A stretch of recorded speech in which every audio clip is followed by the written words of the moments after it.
আপাত দৃষ্টিতে স্বস্তির হলেও তার নাক দিয়ে জমাট বাঁধাই রক্ত বের হওয়ার খবর পরিবারের কাছে অস্বস্তির, দুশ্চিন্তার। নাক কিছুটা বাঁকা হয়েছে, পারছেন না মুখ নাড়াতেও। তো মাথায় অনেক রক্ত জমাট। ঢাকা মেডিকেল কলেজ হাসপাতালে জরুরি সংবাদ সম্মেলনে এসে গণ অধিকার পরিষদ বলছে তার সুস্থতার খবরটি সঠিক নয়। জানাই নাক, চোখ, মগজের হাড়ও ক্ষতিগ্রস্ত হয়েছে, দেখা দিয়েছে পেটের সমস্যাও। তার অবস্থা এখনো পর্যন্ত আশঙ্কাজনক এবং তার নাক দিয়ে এখনো পর্যন্ত ব্লিডিং হচ্ছে, তার কাশির সাথে ব্লিডিং হচ্ছে। তাকে জিজ্ঞেস করছিলাম এখন কি অবস্থা, তিনি খুব আস্তে করে বললেন যে ভাই আমার নাকটা আপনি দেখেন পুরো বাঁকা হয়ে গেছে।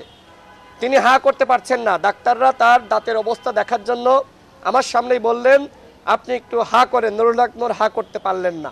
রাশেদ খান জানান, নুরুল হক নূর সহ দলের নেতাকর্মীদের উপর হামলার ঘটনায় জড়িতদের বিরুদ্ধে আদালতে মামলার প্রস্তুতি নিচ্ছে দলটি। থানায় এই ঘটনাকে কেন্দ্র করে মামলা নিবে কিনা সেটি নিয়ে আমাদের অনাস্থা রয়েছে। এই ঘটনাকে কেন্দ্র করে আমরা আদালতের শরণাপন্ন হতে চাই।